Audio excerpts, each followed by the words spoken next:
باقی آج اگر آپ کے سامنے کوئی قادیانی آتا ہے نا تو اس کو دیکھیں نا، وہ اب تیسری چوتھی پیڑھی چل رہی ہے،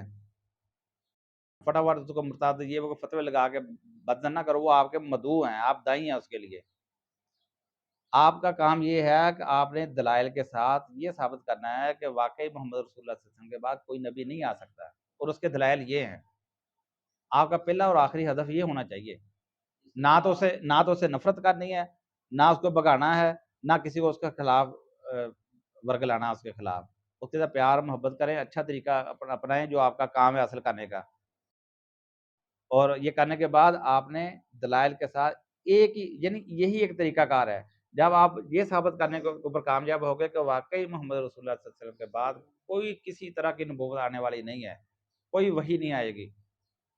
تو لہذا وہ باقی ساری عمارت خود بخود گر جائے گی۔ یعنی ہمارا ان کے ساتھ جو اختلاف ہے وہ جو ان سے منسوب کتابیں ہیں،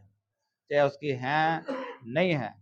جو اس سے منسوب کتابیں ہیں اس کے اندر جو مضمون ہے، ہمارا اس کے ساتھ یہ اختلاف ہے، بس سمپل۔